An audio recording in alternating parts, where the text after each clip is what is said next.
आज है 6 अप्रैल 2025 दिन रविवार। Welcome back to news 34 Hindi. तो आइए जानते हैं उत्तर प्रदेश की फटाफट 20 बड़ी खबरों को। 300 वियोग में होगा रामलला का सूर्य तिलक, हुआ सफल ट्रायल, 4 मिनट तक पड़ती रहेगी सूर्य की किरणें। रामलला के दरबार में राम जन्मोत्सव की तैयारियां पूरी हो चुकी हैं। इस साल रामनवमी के दिन जब रामलला का जन्मोत्सव मनाया जाएगा, ठीक उसी समय सूर्य तिलक भी होगा। 300 योग, रवि योग, सर्वाधि सिद्धि योग और सुकर्मा रामलला का सूर्य तिलक किया जाएगा। इस महत्वपूर्ण अवसर पर शनिवार को लगातार तीसरे दिन सूर्य तिलक का सफल ट्रायल किया गया। अनंतनगर योजना लॉन्च, 1.5 लाख परिवारों को मिलेगा आसियाना, 5 साल में हो जाएगी विकसित। राजधानी लखनऊ में लंबे इंतजार के बाद एलडीए की अनंतनगर आवासीय योजना शुक्रवार को लॉन्च हो गई। मुख्यमंत्री योगी आदित्यनाथ ने सरकारी आवास से 785 एकड़ की योजना की वर्चुअल लॉन्चिंग की। इसके साथ ही पोर्टल IDA.in पर पंजीकरण शुरू हो गया है। अभी 344 प्लॉटों के लिए पंजीकरण खोला गया है। योजना का 5 साल में विकसित हो जाएगी। प्रदेश के कई जिलों में लू की चेतावनी जारी, 25 जनपदों में पारा 37 डिग्री के पार, डराने वाले हैं अलर्ट। प्रदेश में गर्मी पूरी तरह से अपने पैर पसार चुकी है। प्रदेश में अप्रैल के सप्ताह में ही गर्मी ने तेवर दिखाने शुरू कर दिए हैं। शुक्रवार को प्रदेश की ज्यादातर इलाकों में दिन चढ़ने के साथ ही तपिश भरी धूप ने लोगों को परेशान किया। दोपहर तक 25 से ज्यादा जिलों में अधिकतम तापमान 37 डिग्री सेल्सियस के पार चला गया। फाफामऊ के पास ट्रेन को पलटने की साजिश नाकाम, ट्रैक पर मिला लोहे का पोल, अचानक रोकी गई मालगाड़ी। उत्तर रेलवे लखनऊ मंडल के प्रयाग से ऊंचाहार रेलखंड स्थित फाफामऊ और अटारामपुर रेलवे स्टेशन के मध्य शनिवार सुबह लगभग 4:15 पर रेलवे ट्रैक पर एक लोहे का पुराना स्ट्रीट पोल मिला। गनीमत रही कि समय रहते रेलवे ट्रैक पर रखे लोहे के पोल को वहां से गुजर रही एक मालगाड़ी के लोको पायलट ने देख लिया। प्रधानमंत्री नरेंद्र मोदी 11 अप्रैल को आएंगे वाराणसी, देंगे 3884 करोड़ के प्रोजेक्ट्स की सौगात। प्रधानमंत्री नरेंद्र मोदी 11 अप्रैल को अपने संसदीय क्षेत्र वाराणसी के दौरे पर आएंगे। अब तक के निर्धारित कार्यक्रम के अनुसार मेहंदीगंज में 30,000 से ज्यादा लोगों की जनसभा को संबोधित करेंगे। जनसभा को संबोधित करने से पहले प्रधानमंत्री 3884 करोड़ के 19 प्रोजेक्ट्स का लोकार्पण और 25 प्रोजेक्ट्स का शिलान्यास करेंगे। अग्निवीर भर्ती में 10वीं और 12वीं में सिर्फ पास ही होगा काफी, जाने सेना भर्ती बोर्ड का प्लान। अग्निवीर में युवाओं की सुविधा के लिए सेना भर्ती बोर्ड बड़ा बदलाव करने जा रही है। इसमें शामिल होने के लिए अब युवाओं को 10वीं और 12वीं कक्षा सिर्फ पासिंग मार्क्स पर्याप्त है, ज्यादा प्रतिशत लाने की बाध्यता नहीं है। अब तक अगर कोई युवा आवेदन करता था तो उसको जनरल ड्यूटी के पद पर आवेदन करने के लिए 10वीं में 45% अंक, इसके साथ ही प्रत्येक विषय में 33% अंक लाना जरूरी होता था। अधिवक्ताओं ने किया आंदोलन का ऐलान, कई मुकदमे को बिना सुनवाई निरस्त किए जाने का है आरोप।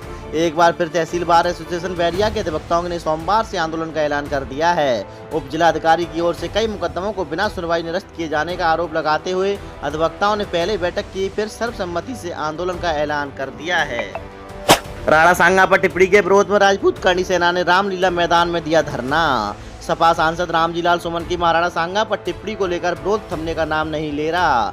शनिवार को राष्ट्रीय राजपूत करणी सेना, रेणुकूट व सोनभद्र इकाई ने रॉबर्ट्सगंज के रामलीला मैदान में धरना दिया। ज्ञापन के जरिए सपा सांसद पर केस दर्ज कर कड़ी कार्रवाई करने की मांग की है। दाखिले के लिए 8 मई से प्रवेश परीक्षा, NTA 1 जून तक कराएगा CUET का कंप्यूटर बेस्ड टेस्ट। BHU समेत केंद्रीय विश्वविद्यालय में UG में दाखिले के लिए नेशनल टेस्टिंग एजेंसी की ओर से 8 मई से 1 जून तक प्रवेश परीक्षा करवाई जाएगी। इसके लिए ऑनलाइन आवेदन की प्रक्रिया पूरी हो गई है। रामनवमी के दिन बदला रहेगा यातायात, रविवार सुबह 6 बजे से कार्यक्रम समाप्ति तक रहेगा लागू। कानपुर में चैत्र रामनवमी के अवसर पर रविवार को रावतपुर स्थित रामलला मैदान से निकलने वाली शोभा यात्रा को देखते हुए ट्रैफिक विभाग ने यातायात व्यवस्था में बदलाव किया है। रविवार सुबह 4 बजे से यात्रा के समापन तक डायवर्जन लागू रहेगा। जस्टिस यशवंत वर्मा ने ली न्यायाधीश पद की शपथ, मुख्य न्यायाधीश ने दिलाई शपथ, SCBA ने जताई आपत्ति। इलाहाबाद हाईकोर्ट के मुख्य न्यायाधीश अरुण बंसाली ने दिल्ली हाईकोर्ट से इलाहाबाद हाईकोर्ट भेजे गए न्यायमूर्ति यशवंत वर्मा को शुक्रवार को पद और गोपनीयता की शपथ दिला दी। वहीं हाईकोर्ट बार एसोसिएशन ने CJ को पत्र लिखकर आपत्ति जताई है। कहा कि हमारी पीठ पीछे दिलाई गई शपथ से वकील आहत हैं। बार को शपथ ग्रहण की सूचना से भी दूर रखना न्यायिक परंपराओं पर सवाल है। रामगंगा नदी पर पुल का निर्माण और 9 किलोमीटर सड़क तैयार, फरवरी 2026 तक काम होगा पूरा। मुरादाबाद के शहरवासियों को जाम से निजात दिलाने के लिए बन रही रिंग रोड के लिए रामगंगा नदी पर पुल का निर्माण कार्य पूरा हो गया है। 3 रेलवे ओवरब्रिज के निर्माण का कार्य चल रहा है। करीब 9 किलोमीटर सड़क भी तैयार हो गई है। अगले साल फरवरी तक रिंग रोड भी वाहन दौड़ने के आसार होंगे। संगम पर अब पूरे साल चलेंगे मोटर बोट और बजरा, शुरू की गई टेंडर की प्रक्रिया। संगम पर अब पूरे साल नाव के साथ मोटर बोट एवं बजरा भी चलेंगे। बजरा के लिए तो संचालकों से आवेदन भी मांगे जा चुके हैं। वहीं मोटर बोट के लिए जल्द टेंडर प्रक्रिया शुरू होगी। महाकुंभ के बाद भी संगम पर श्रद्धालुओं एवं पर्यटकों के आने का काम जारी है। डिप्टी सीएम मौर्य 7 अप्रैल को अलीगढ़ में आएंगे। 4 घंटे रहेंगे, करेंगे शिलान्यास और लोकार्पण। यूपी के उप मुख्यमंत्री केशव प्रसाद मौर्य 7 अप्रैल को अलीगढ़ आ रहे हैं। उनके आगमन का कार्य संशोधित किया गया है। वह 4 घंटे अलीगढ़ में रुकेंगे और काफी चीजों का शिलान्यास और लोकार्पण करेंगे। तहसीलों में खंगाली जाने लगी वक्फ संपत्तियों से जुड़ी फाइलें। 30 साल पुराना रिकॉर्ड किया जा रहा है चेक। वक्फ संशोधन बिल को लोकसभा और राज्यसभा से मंजूरी मिलने के बाद वक्फ संपत्तियों से जुड़ी फाइलें तहसीलों में खंगाली जाने लगी हैं। 30 साल पुराना रिकॉर्ड चेक किया जा रहा है क्योंकि सदर तहसील और अतरौली में ज्यादा संपत्तियां हैं। लिहाजा यहां पर रिकॉर्ड रूम में रखी पुरानी फाइलों से सारा दिन धूल उड़ती रही। अब कौन सी फाइल कहां मांग ली जाए, इसे लेकर मशीनरी सक्रिय हो गई है। प्रवेश परीक्षा 9 अप्रैल से 3 स्तरों पर जांच के बाद होगी एंट्री। होगी मेटल डिटेक्टर और बायोमेट्रिक जांच। अलीगढ़ मुस्लिम विश्वविद्यालय में अगले सप्ताह 9 अप्रैल से शुरू हो रही प्रवेश परीक्षाओं में फर्जीवाड़ा रोकने के लिए विवि प्रशासन ने त्रिस्तरीय चेकिंग व्यवस्था की है। परीक्षा कक्ष में प्रवेश से पहले विद्यार्थियों को मेटल डिटेक्टर और बायोमेट्रिक जांच से गुजरना पड़ेगा। परीक्षा कक्ष में फोटो का मिलान भी किया जाएगा। इस जिले में 7 लाख लोगों ने नहीं कराई KYC। राशन कार्ड से कट सकता है उनका नाम। राष्ट्रीय खाद्य सुरक्षा अधिनियम 2013 के तहत आच्छादित राशन कार्ड धारकों को 30 अप्रैल तक KYC करानी है। अब तक बरेली जिले के 7 लाख लोगों ने KYC नहीं कराई है। 30 अप्रैल के बाद उनके नाम राशन कार्ड से हटाए जा सकते हैं। पूर्ति विभाग कोटेदारों के जरिए सत्यापन करवाकर ऐसे लोगों की सूची तैयार कर रहा है।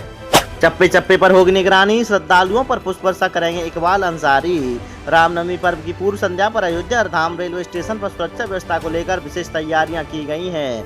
RPF के जवानों ने शनिवार को इंस्पेक्टर यशवंत सिंह के नेतृत्व में स्टेशन परिसर में फ्लैग मार्च कर यात्रियों में सुरक्षा का एहसास कराया। अम्बेडकर नगर में शराब की दुकान हटाने के लिए महिलाओं ने तहसील में किया हंगामा। अम्बेडकर नगर के जलालपुर तहसील में महिलाओं ने जमकर हंगामा किया। उन्होंने मोहल्ले से देसी शराब की दुकान हटाए जाने की मांग की। शनिवार को तहसील दिवस आयोजन किया जा रहा था। ADM न्यायिक रंजीत कुमार सिंह सुनवाई कर रहे थे। तभी जौकाबाद मोहल्ले से लगभग 200 की संख्या में महिलाओं ने मोहल्ले से देसी शराब दुकान का स्थानांतरण किए जाने के लिए हंगामा शुरू कर दिया। हुबली और बांद्रा के बीच चलेगी 2 जोड़ी ट्रेनें। नकद देकर नहीं जारी होगा लाइसेंस। गर्मी की छुट्टियों में ट्रेनों में भीड़ का दबाव कम करने के लिए स्पेशल ट्रेनों का संचालन किया जा रहा है। 07323 और 07324 हुबली बनारस साप्ताहिक सोशल संचालन हुबली से 5, 12, 19, 26 अप्रैल और 3 व 10 मई और बनारस से 8, 15, 22, 29 अप्रैल व 6, 13 मई को 6 फेरों में होगा।